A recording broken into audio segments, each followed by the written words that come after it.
basically. Yeah. So why is Marcia Langton on there? Just to introduce it to the YouTubers. It's a question about Aboriginal people. Marcia Langton on the right and left spectrum thing. I've put her as right, yeah, because she started on the left in the early 80s and she's moved slowly to the right because she's lined up more and more with people like Twiggy Forrest and others about, you know, large capital investment is the way to proceed with developing Aboriginal communities.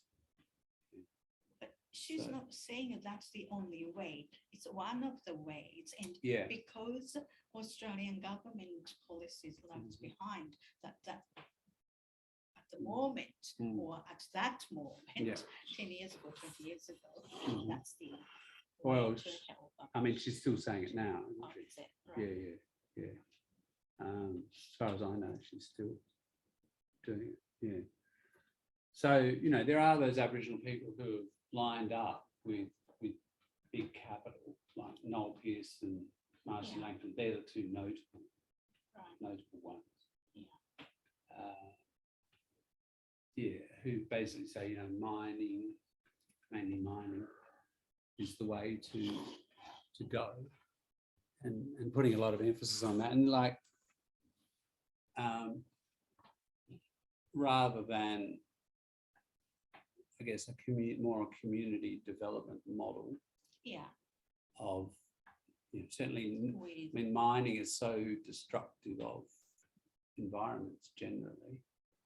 I mean, not that you can have no mining, but certainly you don't need to have it at scale and type that we have.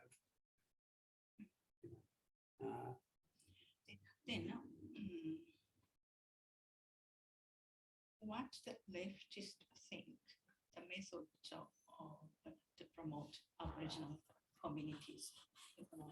Yeah, good question. Well, mainly for a start, you know, get more funding in there. And so I quoted it for a long time, and so it's an old figure, but the National Infrastructure Report showed 7% on average of infrastructure on Aboriginal communities was working. You remember that? I think when you were in diploma, I quoted that figure, so that's a fair while ago. Now, you know, it could have changed since then, but I doubt it. I'll just let you.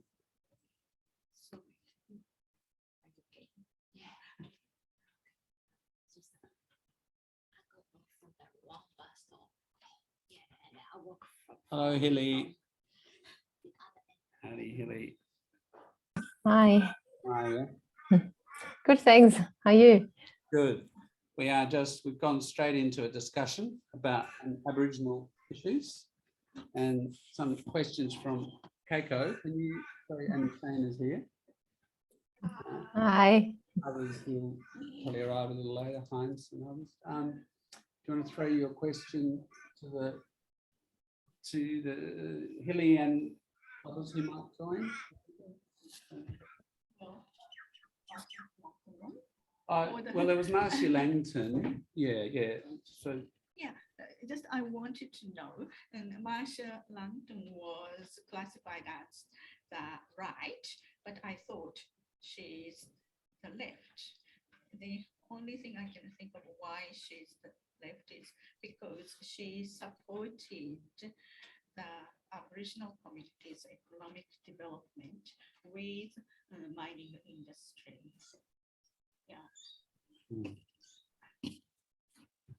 John said, yeah, that's a fact. I thought just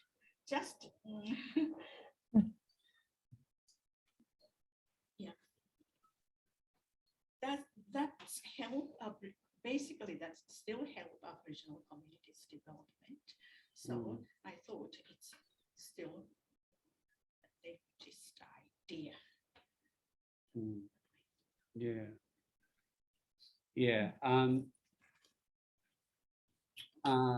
It's true. It may help to some degree. It's just, if you look at, you know, people like we take the three big names in Australian mining. Gina Reinhardt, Yeah. Twiggy Forrest. So Gina Reinhardt is iron ore.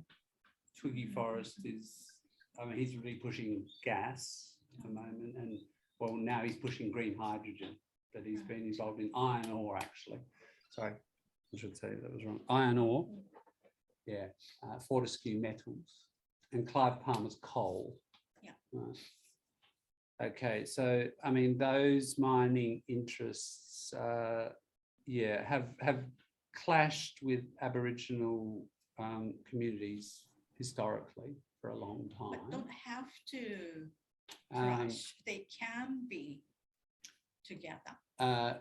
That's right, and there's an attempt to, you know, do that, and you could say, oh, Marcia Langton's trying to do that. Yeah.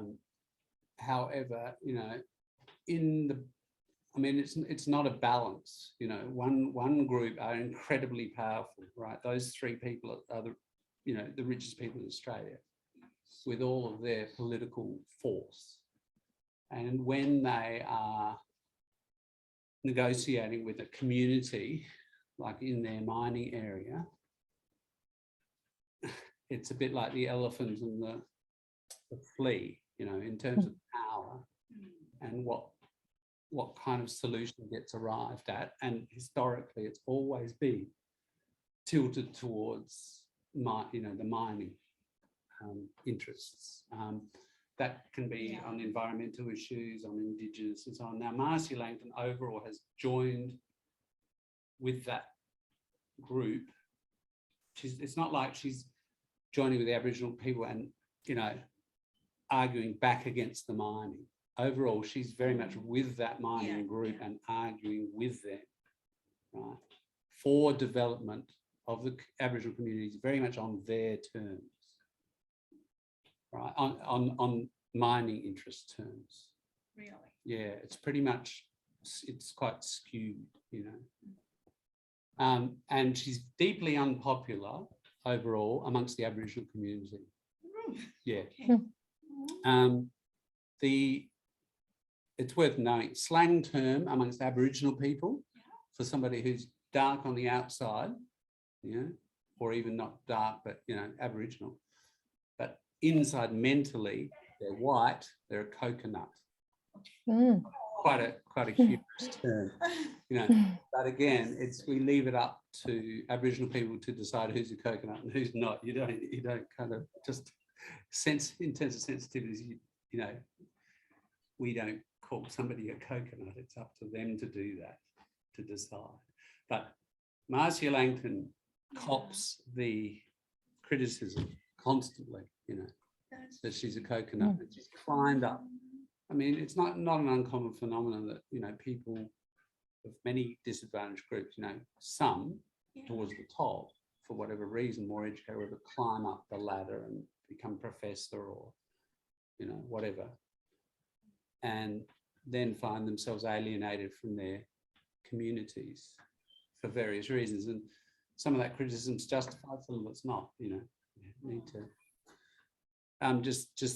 and, you know, that may not all be justified, because there is sometimes criticism and it's not necessarily, but, you know, just pointing that out, that is how Aboriginal majorities view her and people like Noel Pearson very much, as having pretty much sided with white fella interests against their communities.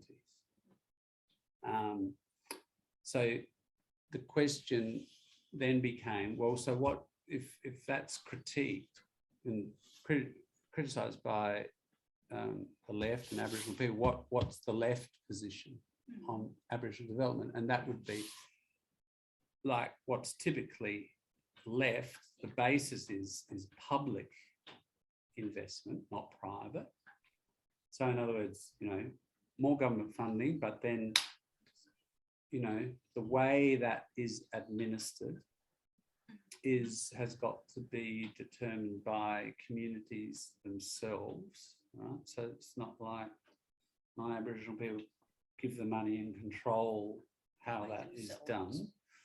A left-wing response should always be, if it's consistent with its philosophy, you know, empowering the people, as it were, right? So your grassroots have access to those funds, that decision making.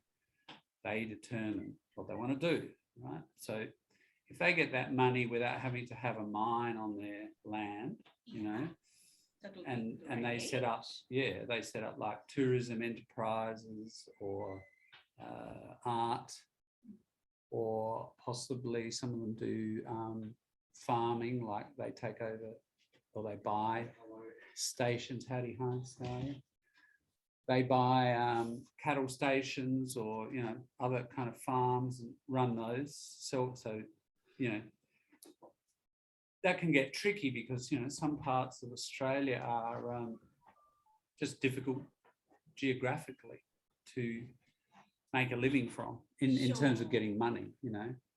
Like in the old way, of course, those groups lived there for thousands of years. They knew how to do it.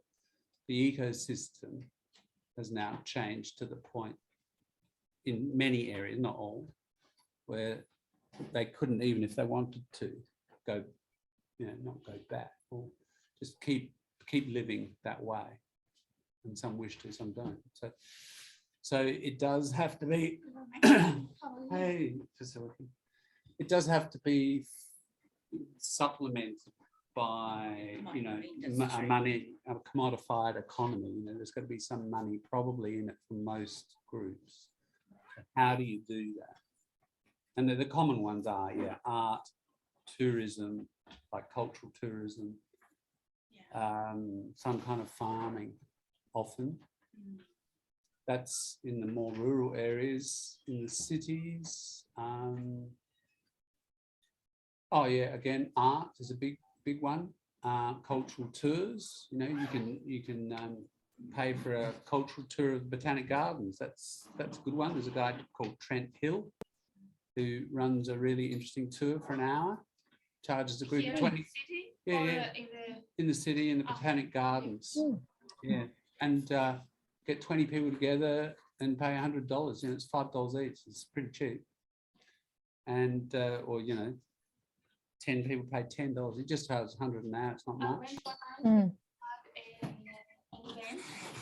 With the lights. And put lights inside in the botanical gardens. Yeah. And every time that we were in a specific part of trees, the music and the lights, the rhythm of the lightning was different. Yes. For example, for the African plants, you know this, it was you thought that you were in Africa or in a safari. The African. Music.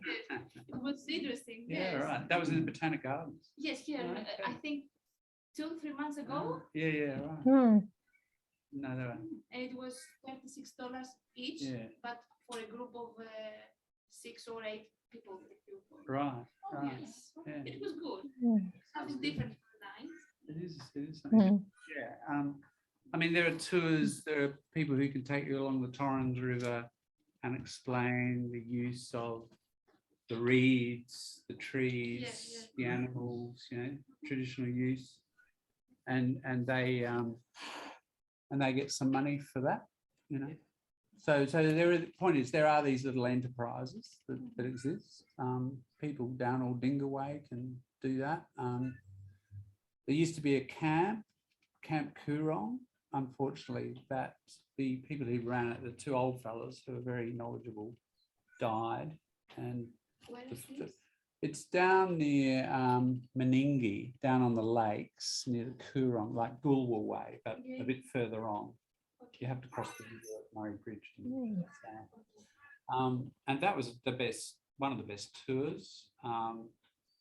And you'd stay there a few days, sleep there, and then go out every day. And the old fellas would explain traditional use of materials, and you'd visit various sites like middens. Middens are big piles of shells that are thousands of years old, because Aboriginal families have just sat in that spot tens of thousands of years and thrown away shells. And so you kind of sand hills of shells, and you can find tools there sometimes. And they're called middens, and they're all dotted around the place, but especially up and down the Coorong, because it's a very rich, fertile area.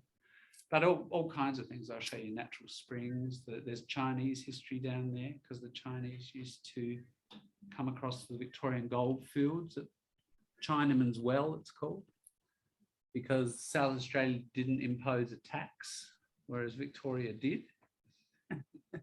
Victoria tried to limit, kind of white Australia policy before there was white Australia policy. They tried to limit the number of Chinese coming into Australia by putting a pretty high tax on every head of the family. Just the Chinese, yeah. So what the Chinese people did is they came around into South Australia and then walked across, like quite a long walk, a couple of 100 kilometres, I think, from a place just above Robe, I think it is, Kingston Way, right across to Ballarat, Bendigo, 200 or 300 kilometres it would be, I think, at least, yeah. So interesting history, not just the Aboriginal, but they showed people all that stuff, and but unfortunately that has stopped working. It may restart. I don't know. Here's Galena. If I've just a little point, if you do see a little blue thing pop up and I'm yabbering away, can you just point me to it, because it's somebody kind of knocking on the door of the Zoom. I have tried to set it so that we don't need that silly waiting room, but I think Zoom have got tighter with their security, and you've got to have it now. Hi, Galena. How are you? Welcome. We're just talking about a few, it's like Aboriginal business and stuff like that, how Aboriginal people are, managing in this new economy, the last 100 years or so, but especially in the last few decades. And of possible interest to yourselves as well. If you go to the Flinders Ranges, the Undermutna people up there, they run tours, pretty interesting ones, Vince Coulthard and other people, of some of the caves up that way and some of the cave paintings and things like that. But also they'll take you to, certain sites and explain the history and the culture and so on of that. Yeah, so there are these, these cultural tours you can do around the place. And of course, a lot of Aboriginal people are in the non-Aboriginal economy now in the cities. They're teachers and teachers' aides and nurses and doctors and professors and, road workers and just, the whole range. Yeah, and there are programs of, support to try to get more and more Aboriginal people in those jobs, and through the education levels to get them there. What it was 20, 30 years ago. Yeah. So I think there are quotas now for, like, in medicine, there's like 5 or 6 places, I think, at Adelaide Uni per year for Aboriginal people, and they may not necessarily have to get the same year 12 score that non-Aboriginal, because they battle a lot of things. There are big disadvantages in terms of conditions for study. A lot of Aboriginal houses are, racked. That's an interesting word. W, it's got a silent W in front of it. WRAKED. Racked with problems. Not wreck. No, it's very close to wreck. Yeah, just change it to an A. Yeah, WRACKED. And you always got the preposition with after it. Racked with, and it's always something negative. So racked with problems, racked with disease. Racked with mainly those two things. And it is related to the word wreck. The etymology, the history of the word is closely related. And it means similar thing, damaged deeply, you know. So to say the sentence, a lot of Aboriginal houses, homes are racked with, you know, various problems, economic, social, psychological, you know, emotional, cultural, etc. So difficult places to have peace and quiet to study and have stress-free environments and so on. My partner used to work at an Aboriginal school in the city, the one up at Elizabeth, Ghana Plains. And her job was to support the kids through high school. And of course, you get more kids in year 8 and then slowly it drops off and, you know, you might end up with sort of maximum 3 or 4 per year in year 12, you know, and to get those kids through year 12 is tricky, you know. But her and this other woman, yeah, gave a lot of support, like literacy levels are lower. So you've got to, it's a bit like ESL support, even though they're native, you know. So you're at a disadvantage. You've got to do a lot of work to help them write their essays and, you know, how to answer the questions, all those academic skills you've got to support. But even things like, you know, they'll go home and there'll be family problems and, you know, suicides and ill health and all those, you know, things racking that household. They can't study. So, you know, what used to happen is some of those kids, I can remember, they would come to our place, you know, and they'd sit at the kitchen table. My partner would say, you know, okay, Elsie, get down to work, you know, you've got an assignment to get in tomorrow. So our kitchen became, you know, Aboriginal study place, because they just lack some of those physical basics, you know. So there are all those disadvantages which now universities are recognising, and therefore they're saying, look, you know, if you get like 80 or something, then you're probably actually, you know, given your average sort of background you're coming out of, well done, you know, you're probably bright enough to have a go at medicine. I mean, I don't know what the cutoff scores are, but it's, you know, it's lower. So we've just been talking about, yeah, like, so those sorts of Aboriginal enterprises, in terms of a left response to, you know, the way forward for Aboriginal people would be, yeah, to provide funding so that Aboriginal communities can set up those sorts of things, and also the money to, you know, run their own health clinics and health prevention, disease prevention systems, et cetera, literacy programs, et cetera. Yeah, and decide for themselves in consultation with non-Aboriginal people, right? Because the non-Aboriginal people often have the expertise in the health area or the literacy, but ultimately just the decisions get made by the Aboriginal people. But so you've got to have the funding there to pay for, say, the literacy teachers.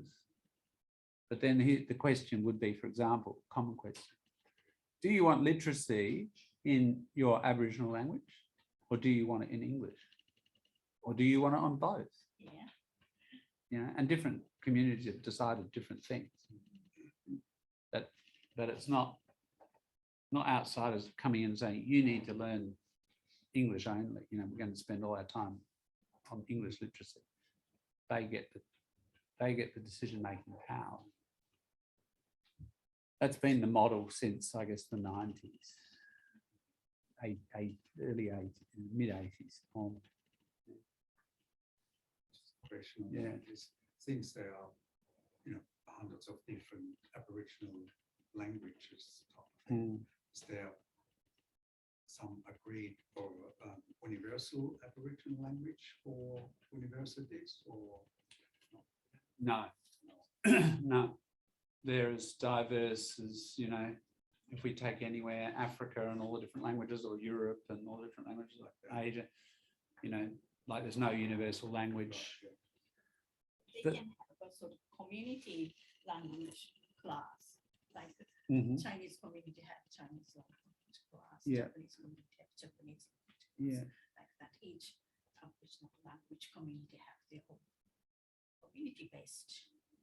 They could, and if the language, it depends on if you call it like the health of the language in the sense of, so if up on Pitjantjatjara land in the northwest of South Australia with the 8 major communities there, then that native language is Pitjantjatjara and it's pretty healthy. Like in other words, the little kids are learning it. It's getting passed on quite strongly.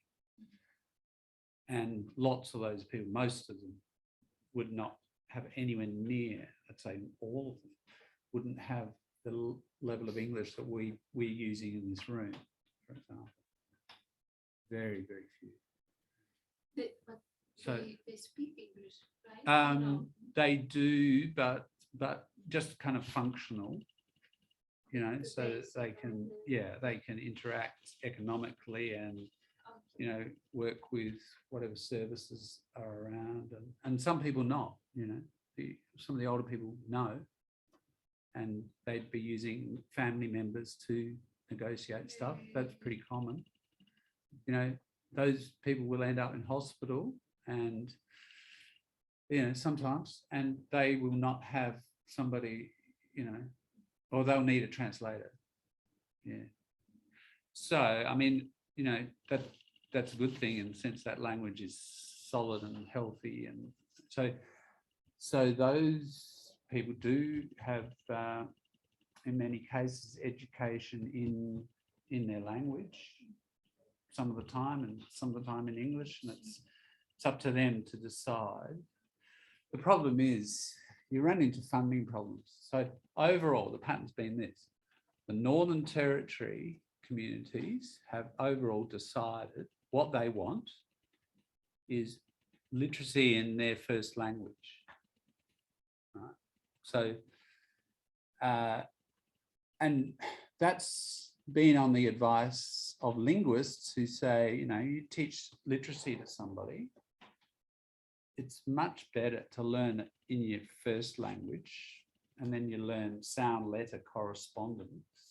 You know, at means at, and how you write a Greek at or a Russian at or a Chinese and Japanese is different because it's a non-phonic system. Yeah, but at least you get that sound letter correspondence quite deeply in your brain. You get it better in your first language. Then you learn a second language and you can use what you've already got to get literate in your second language. So the Northern Territory have opted to do that and then learn English. The South Australian communities chose the opposite. They said, we're going to keep our language. It's been oral for like 40, 50, 60,000 years. We're just going to keep it oral. We don't need to write anything down in Pitjantjatjara. We just use it how we've always used it. The only time we need to write is when we need to write up a business document or, you know, some health thing or whatever. So we need to learn English. So let's just work with English in schools. And the problem there is that the kids are speaking Pitjantjatjara pretty fluently. They've got a little bit of English, but they're coming in and they're learning, you know, they're working with letters and what at, but, etc. mean, but they're having to learn it about a foreign language. They're having to learn two things at once, the foreign language itself and the letter sound system. And it's not working as well. It's definitely not working as well. The literacy rates are lower, you know, but that community, you know, they've decided that and they're still going with it. So there are these sort of questions which, you know, are thrown around. Yeah. So that is what you call self-determination. They're deciding what they want to do. Sometimes one group's more effective than another, you know, overall. Overall, what we call the top end, the slang, the top end, the top of the Northern Territory, not Northern Territory, Alice Springs desert bit, but top bit, Arnhem Land, that area, have overall a lot higher literacy rates. The languages are stronger. Traditional lifestyle is, a lot of it's pretty well preserved. The kids are growing up, they're learning how to go out and catch bush and collect bush tucker and things like that. You know, traditional way is overall getting reproduced more. They still do stuff like this? Yeah, for sure. In the top end they do. And in Pitjantjatjara society, it's a bit of a mix. The old people do it more than the young. It's desert, you know, it's harder. It's harder to go out and find stuff. I think geographical factors partly come into it. So it's a lot easier in a very fertile, tropical, semi-tropical area to, you know, go and catch a few dozen ducks or something, or some eels, or, you know, there's a lot of fertile stuff, you know, it's a fertile area. So yeah, there's a very, and of course some communities like have lost their language entirely. Some like the Ghana are getting it back thanks to all the linguistic work at Adelaide University by collecting 3,000 words or more out of old German missionary diaries, you know, and rebuilding the grammar. Quite an amazing, almost possibly a world first. It's quite unique what they've done. And there are now, you know, a dozen fluent Ghana speakers again, because that last fluent speaker died in 1928. Yeah, so there was almost a century of no language, and it started getting rebuilt in the 80s. So bravo and well done, you know. So now, I mean, that example, that's a university, that's due to purely to public funding, you know. So the left the left answer, response is, yeah, that kind of funding, you know, that kind of cultural regeneration funding, that kind of whatever is required, you know, with consultation with both communities. The other thing I think to be aware of is a general, what they call the homeland movement that started in the 70s, and it was a left movement. And the homelands are, if we take the Pitjantjatjara communities, there are 8 communities there. But traditionally, people didn't live in those communities. They were pretty widely scattered in small family groups. If you go to a community, I think there's about 3,000 people living there on 8 communities. So what's that? That's about 400 people roughly per, and it's like a town.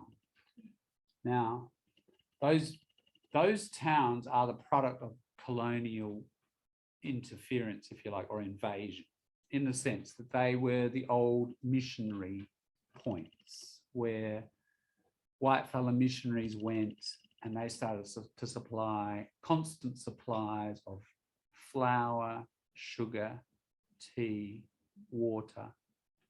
So in drought times, you know, and non-drought, but especially in drought, you know, people would come in, they'd find this permanent source, and also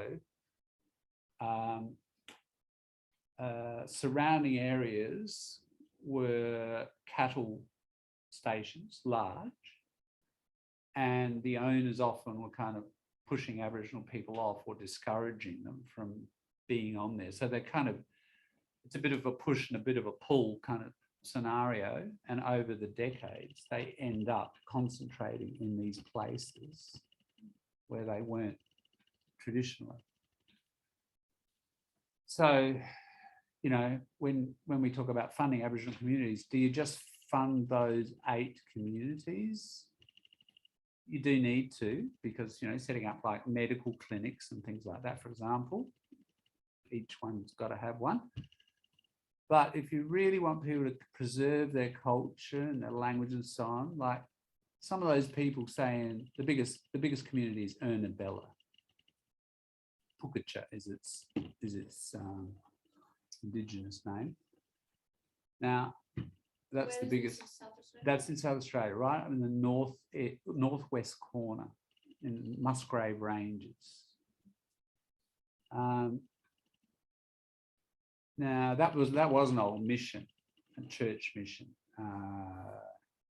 Methodist church, I think it was, and others are Lutheran, like Hermansburg and Albert Namatjira, people like that, west of Alice Springs.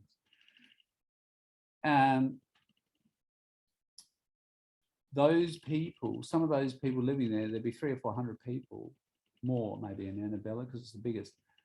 Their traditional area where their families used to hunt and gather stuff might be 100 or 200 kilometers away, you know, quite a long way, because as I said, they'd historically been moved into this place.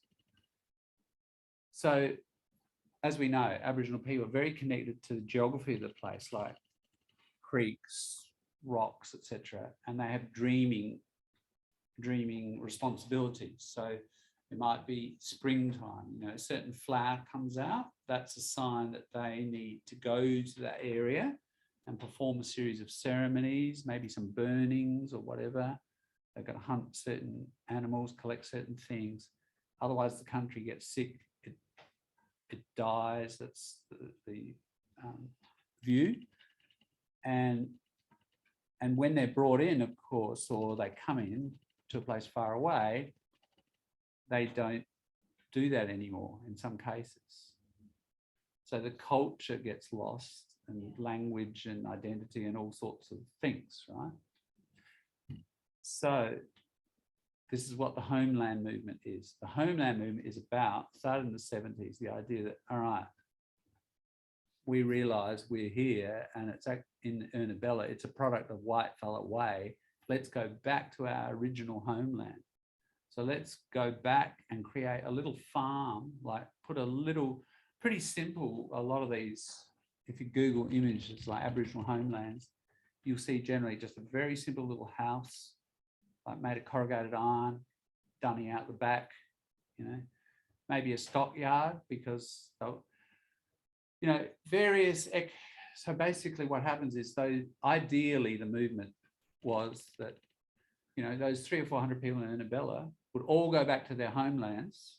Ernabella would still run because you'd have your key, you'd have your store, your school.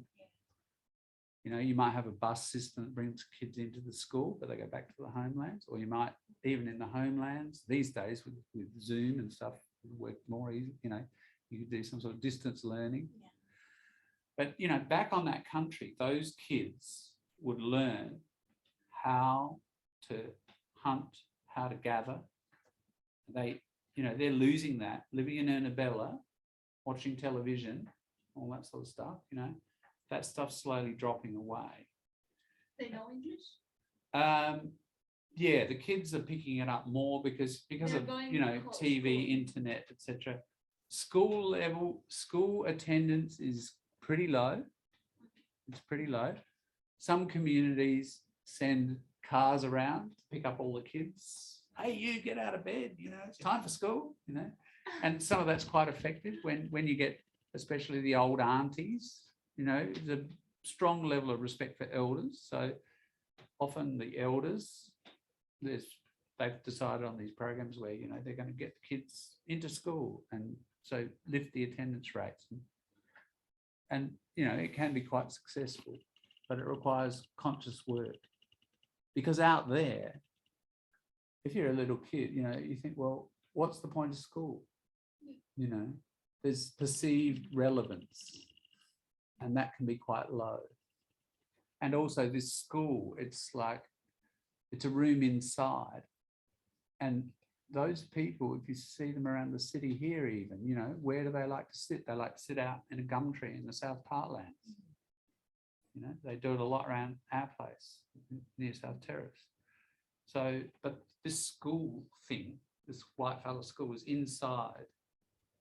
I mean, just one problem, you know, just all the cultural stuff. I've got to sit in a chair and I've got to not move for an hour, you know. Now, you know, what Aboriginal kid did that for 40,000 years? You know, no one. So the whole cultural form of what we think of schooling, we've got all these assumptions about what it is. That this was my experience when I went up there. It was like I had to just, it was like, yeah, I worked there for 3 years teaching literacy and making literacy material for the adults, not the kids. Yeah, so teaching ESL and making materials and stuff. I just had to almost sort of like mentally undress. It was just like, getting rid of all my cultural assumptions about what education was, you know, and like what numbers were and what language. I just had to think just so, it was very interesting and a big challenge. Exactly. Yeah. A nice experience, I think. Oh, well, yeah. And I learned, you know, a lot, and there was a lot more to learn, a lot more. What they talk about now are things like two-way learning. There's a term like two-way learning, so that, okay, we're not going to focus all on the Western thing. We're going to have, say, the morning in the Western school, and in the afternoon, we're going to get down the creek and we're going to, you know, learn how to catch ducks or, you know, collect honey ants or whatever it might be, you know. So half. And use English for one half of the day and traditional language for the other, you know, or and possibly blend the two together, you know. Right, the next day, write what we did in the creek in English, you know, but connecting it with their reality instead of using books that are made in Sydney and have got all these images of cities and cars and all that. Does sort of connect.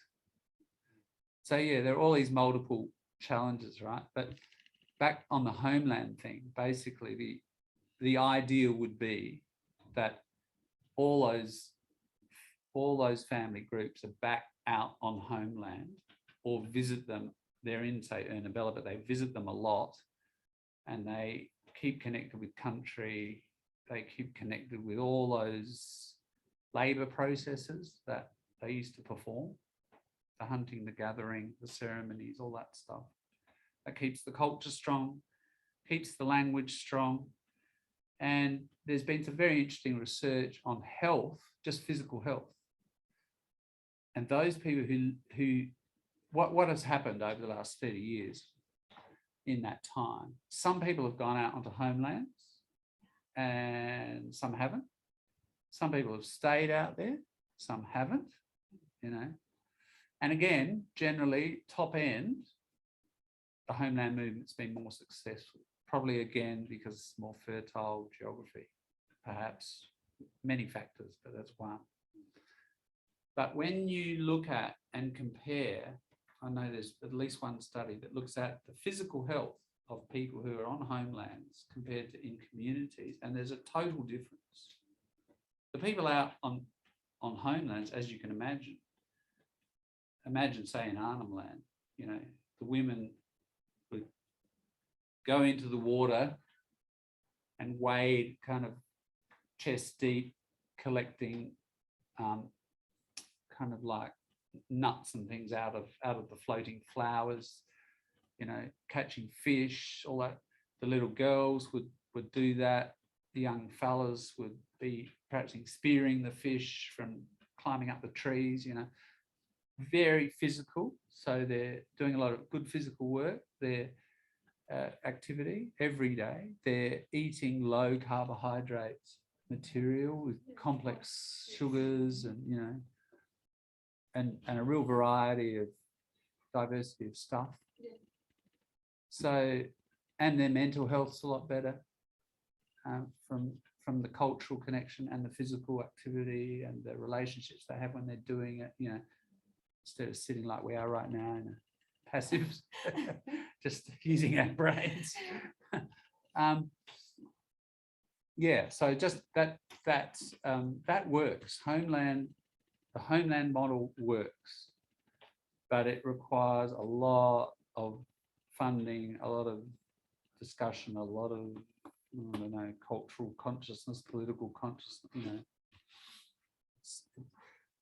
And you know, a private market model doesn't sort of fit that. What can, you you probably need a blend in the sense of what does happen out on those homelands. A lot of people do a lot of painting and a lot of art. And some of our most famous people in Australia come from those sorts of places, those homelands, and some of them are making, a lot of money. Like, as you know, Aboriginal art can sell for like $30,000 a painting. Some of it, the really good stuff. Really?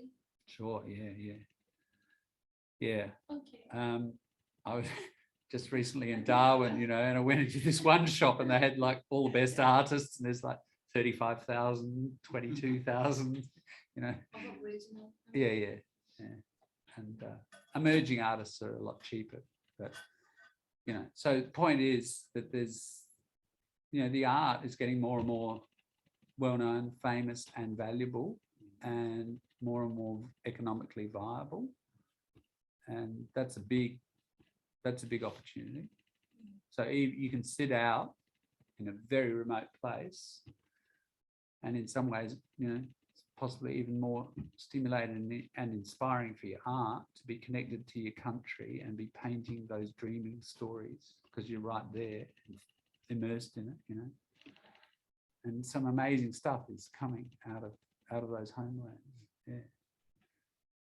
So yeah, that model of decentering those communities,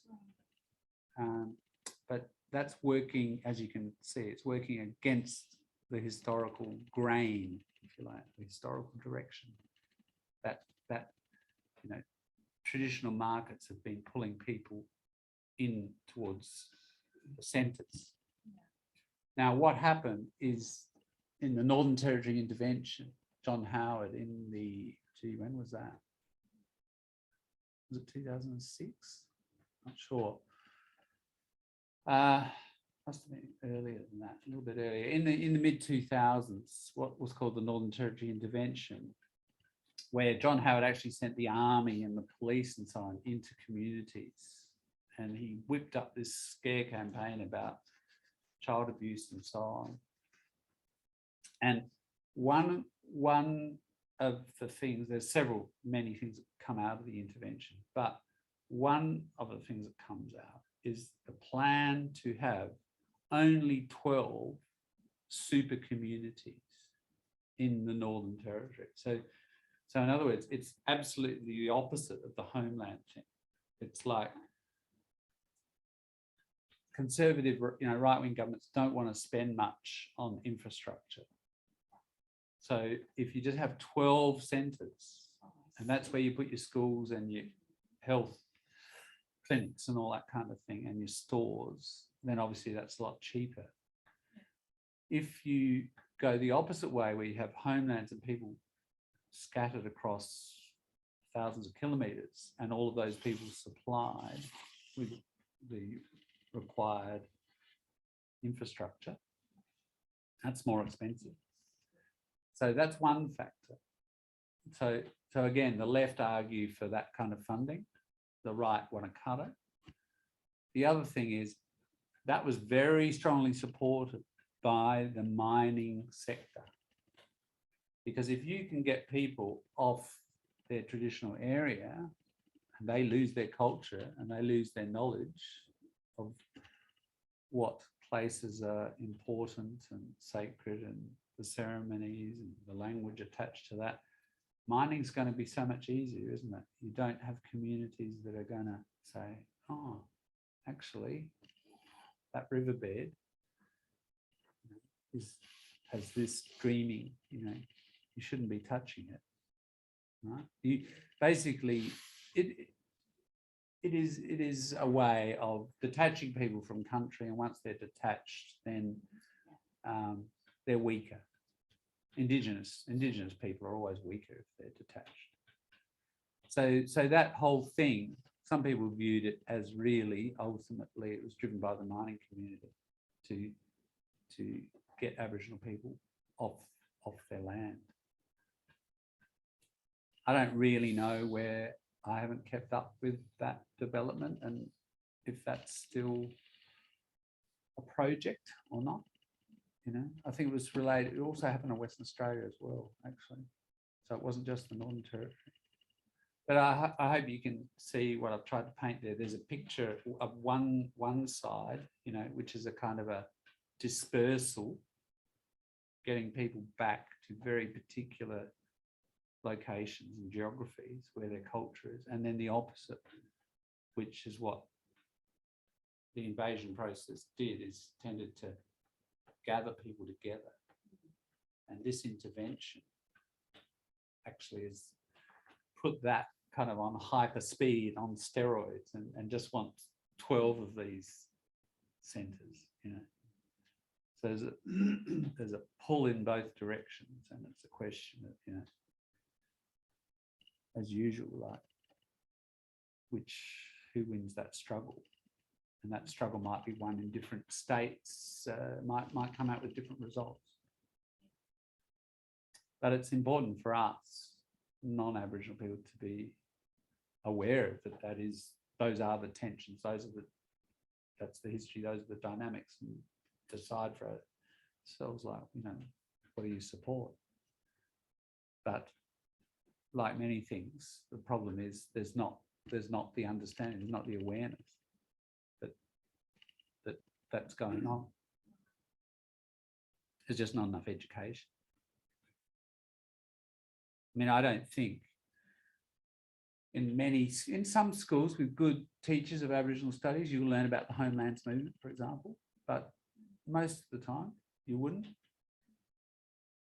You know, you learn there is Aboriginal, there's a certain amount of that study that goes on, but there's just. They're not interested to study or to. The what?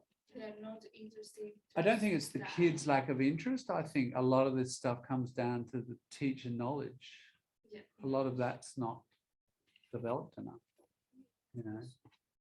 And then that comes back to why don't, you know, it's a teacher training problem. And that is like it is because of our history, you know. It wasn't a value topic. I mean, a lot of those people have been out for 20 years. So what they learned is sort of, you know, the way they're performing in schools is a result of what our attitudes from 20 years ago. So it needs to be that updating. And I think for people like me, like immigrants, it's almost impossible to learn about it unless you're being guided into that path of history. And there certainly wasn't any guidance anywhere. You know, initially at the English classes, and later on at work, or, you know, watching TV programs, especially on the commercial channels, and even ABC in the early days. And nowadays an Aboriginal channel which I often tune in, and that's about the only true way of learning more about Aboriginal culture. true, it's a pretty, sorry, just interrupt, because you're on that. It's NITV, isn't it? Heinz, you're thinking of? Yeah, National Indigenous Television. And it is a very good, very good information source. And I think last night or the night before, there was a good program on ABC about Aboriginal people looking after a large area of land and manage it from a fire point of view, from just managing the whole thing, and it was all Aboriginal people. You know, when you see programs like that, it's actually quite interesting. And you think, oh, okay, it sort of gives you a little bit of a push of. So what was that, Heinz? ABC, was it? TV? Yeah. What was the show, you know? I'd be interested in that one. I didn't see it from the beginning. I just happened to tune in and looked interesting, so I kept watching. What time was it roughly? Oh, it was pretty late. Okay. Yeah. Probably 11-ish, 12-ish. Yeah, right. I might look it up because I'm interested in. For me, it's not much.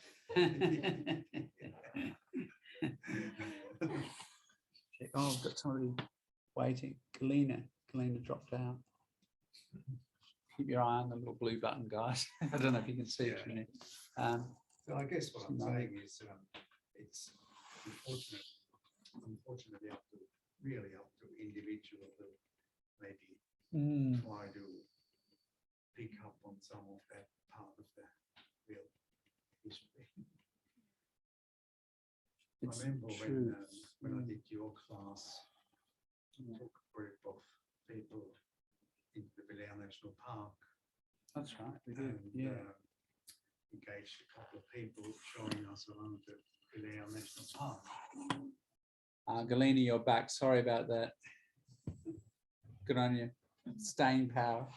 But it's like it's all available. Like these people are there to guide you, to show you, and it makes of the a most interesting morning or afternoon. And you're not learning just about people, you're also learning about plants and animals, which is all part of it. Belair National Park is only like 15 minutes up. So there's a guide up there, is there? Yeah. That's right. Okay. Are they connected with the nursery there, are they? Yeah, I think so. And there's Ah. some volunteers as well. Yeah. Yeah, Okay. really good. Yeah. I didn't know that. That's good to know. Yeah. And there's the Warraparinga, the Living Ghana Cultural Centre down at Flint's Yeah, Uni. we went down there with you, didn't we? Yeah, that's right, we did. Yeah. So yeah, there's stuff around the place. But you're right, it's scattered, isn't it? And Very. you're right, for adults, what I'm suggesting is there's not enough in schools, or not well done enough. Yeah. Some it is. People, I think kids who decide in year 11 and 12 to do Aboriginal studies, they're getting the more well-informed teachers, and that stuff actually is a pretty good foundation. And they look at all sorts of It's a bit history. like critical thinking too. It's, unless you're making an effort to actually Go and inform find it. yourself, find it. Yeah. And most people are busy somehow with their lives, and to make that extra effort. It's not like reading a book, Yeah, true. finding something that is information you can use in your daily life to assess whether something is good information or not. Yeah, it is similar. And both are not well developed in schools. Yeah, and then even more problematic as an adult, unless you find those. Yeah, I mean, things like NITV are pretty good. Yes. I mean, watch a month of that, and you have a pretty good but it's such grasp of things. a hidden, isolated channel. Like It is. unless you go and look for, like, flick through and actually watch it, you don't even know what it is. No. So I think most, let's say, white people Yeah.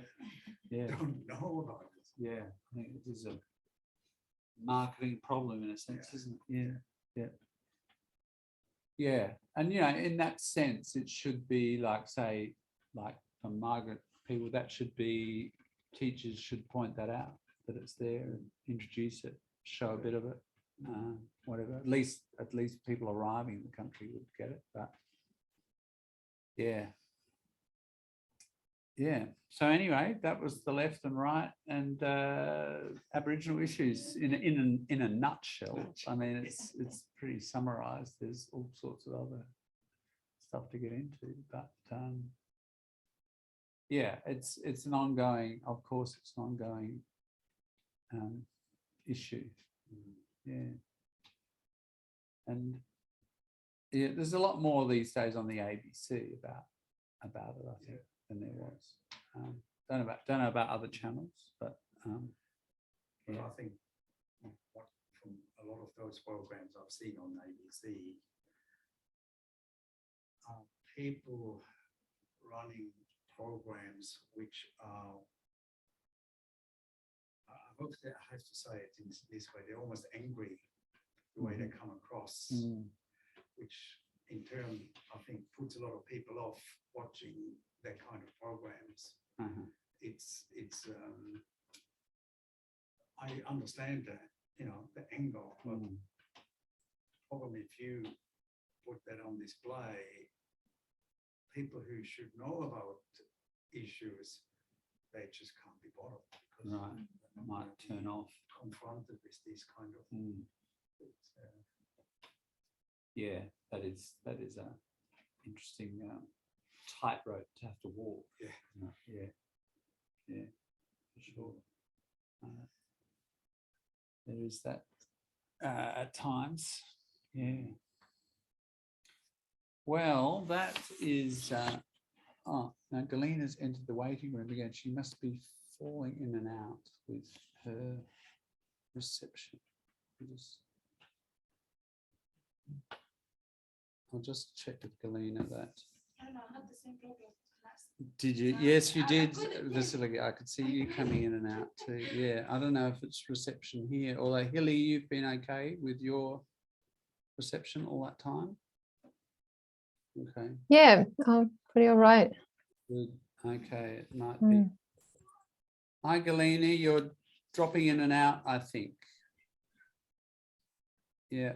So we'll keep our eye on that and try to set it up. I'll set it up like that, and then maybe that's if we see Galena disappear. Yeah, give us a yell, and I'll keep a lookout for her. I am sorry, John. I am in Turkey now. No worries. Sorry for everyone. That's all right. And the Wi-Fi is awful. Yeah. And it's I'm in and out, in and out. No worries. So no worries. it's not my fault. No Sorry. worries. We'll keep our eye on that and try to make sure. Yeah. Thank you. We Thank you. admit you from the waiting room as much as we can. Shall we? It's kind of that's a natural turning point, and we'll get back to our document. You know, the Fox News fallacies or manipulations. But we're kind of halfway through. What if we have a 10-minute break at this point? Yeah, and then we'll dive into the 14 ways of Fox propaganda. Yeah, and so what are we? 6:20. Yeah, we'll see you at 6:30. Okay.